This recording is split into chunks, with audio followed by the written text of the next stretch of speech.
You keep showing me love, and you never put God is just me and you. You are all I care about. Salut tout le monde, j'espère que vous allez bien. Alors aujourd'hui, on se retrouve enfin pour la suite de mon projet podcast. Nous sommes à l'épisode numéro 3 et aujourd'hui, je tenais vraiment à vous parler de la nouvelle naissance ou encore de la repentance. En fait, je tenais vraiment à faire cet épisode-là depuis un moment d'ailleurs pour faire suite en fait à mon témoignage. Parce que voilà, je vous ai parlé de comment est-ce que j'ai fait pour venir à Christ, etc. Et en fait, j'aurais vraiment aimé vous donner les clés pratiques pour que vous aussi, si vous le désirez, vous puissiez donner votre vie à Christ comme moi je l'ai fait en 2019.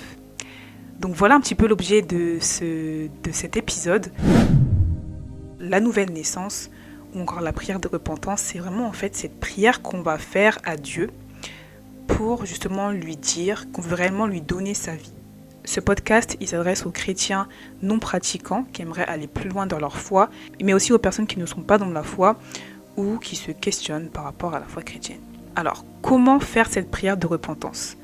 Il est possible de la faire de deux manières. Donc, soit tout seul, soit accompagné. Si, par exemple, tu décides de faire la prière de repentance tout seul, alors dans ce cas-là, je te conseillerais de la faire dans un endroit plutôt calme, tel que ta chambre. Et si tu décides de te faire accompagner, alors dans ce cas-là, je te conseillerais d'aller dans une église évangélique locale pour te faire accompagner par des personnes qui sont assez matures dans la foi. Alors, c'est vrai qu'en ce moment, il y a une grosse polémique autour des églises évangéliques en France. Je vais tout simplement vous partager ce que j'étais censée vous partager depuis un petit moment déjà. Donc voilà, pour moi, j'ai pas de soucis particuliers avec les églises locales évangéliques. Je fréquente une église locale évangélique et tout se passe bien pour moi. Tout se passe bien pour moi. Du coup, guys, je vais continuer mon podcast et vous partager les clés pratiques pour pouvoir être né de nouveau. Alors, lorsque tu vas arriver au moment de faire la prière, tu vas tout simplement t'adresser à Dieu. Bon, Dieu, on ne peut pas le voir physiquement, mais on peut lui parler et il peut nous écouter. Donc du coup, ce que tu vas faire, c'est que tu vas lui dire 4 choses bien précises. La première chose que tu peux lui dire, c'est pardon. Seigneur, Dieu, je ne te connais pas, mais j'aimerais te demander pardon de manière très sincère pour tous les péchés que je commets au quotidien, parce que je reconnais que ce que je fais, ou du moins il y a des choses que je fais qui ne sont pas conformes, et j'aimerais tout simplement te demander pardon pour cela. Parce qu'il faut savoir que même de la nature d'Adam et Ève, nous sommes d'abord des êtres pécheurs. Et le Seigneur, il veut tout simplement qu'on lui demande pardon de manière très sincère pour cet acte. Parce que vous savez que Dieu, il a horreur du péché. Donc ça, c'est la première chose que tu peux lui dire. La deuxième, c'est tout simplement d'inviter Jésus-Christ dans ta vie comme Seigneur et Sauveur.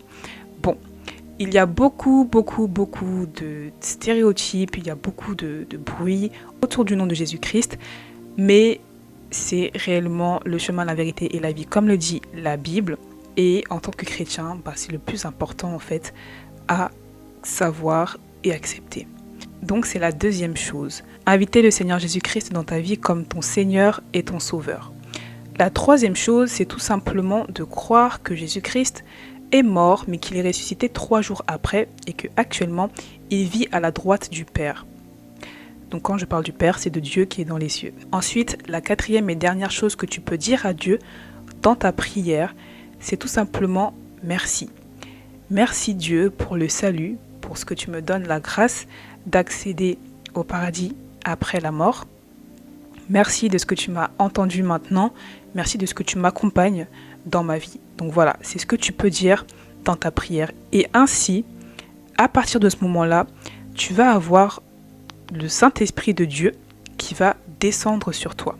Donc là, c'est vraiment un acte spirituel. Si tu prends réellement cet audio au sérieux, il peut vraiment se passer quelque chose de différent dans ta vie. Parce que c'est pas simplement une prière que tu fais dans le physique, mais tu l'as fait également dans le spirituel. Et Dieu, il t'entend vraiment. Donc là, vous avez toutes les clés pratiques pour pouvoir avoir ce déclic. Je sais qu'il y a d'autres personnes qui vont rencontrer Christ d'une autre manière, mais voilà, pour ceux qui peuvent en fait avoir ce déclic-là à travers cet audio, vraiment guys, allez-y. N'ayez pas peur, franchement la vie chrétienne, surtout en étant jeune, c'est vraiment une vie qui est tellement belle en fait, et je pourrais que vous encourager en fait à aller sur ce chemin-là. S'il y a d'autres choses que vous devez savoir par rapport à la nouvelle naissance, c'est qu'en fait il y a des grâces, ou je veux dire des choses en fait que on obtient du fait d'avoir fait cette prière-là à Dieu. La première chose, c'est que après avoir fait cette prière, vous devenez enfant de Dieu. Bon, parce que avant de prendre la décision de suivre Dieu, vous étiez ailleurs, on était ailleurs, et c'est une grâce en fait qu'on bénéficie, on devient enfant de Dieu.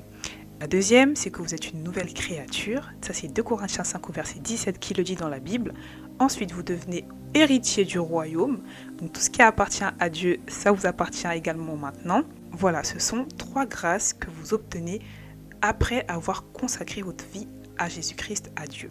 Ensuite, ce que je vous conseillerais de faire, c'est du coup de rejoindre une église locale. Donc, pour ceux qui sont aller peut-être, on va dire, ou ceux qui vont peut-être aller dans une église locale pour se faire accompagner et faire cette prière-là, je vous conseillerais, en tout cas maintenant, de prier et de demander à Dieu s'il faut que vous restiez dans cette église-là ou s'il faut que vous rejoigniez une autre communauté. Mais en tout cas, je vous conseillerais de prier en fait pour être dans une bonne église et avoir un bon suivi. Parce que c'est bien de faire la prière, mais c'est encore mieux d'avoir un suivi, d'être dans une maison où en fait on parle de ces choses, où on nous enseigne. Voilà, donc c'est un petit peu ce que je pourrais vous dire. Essayez de continuer d'avancer comme ça sur votre parcours de la foi. Et après, voilà, il y a plusieurs étapes dans l'avancée spirituelle, on parle de baptême, etc. Mais voilà, en gros, c'est vraiment, on va dire, le après.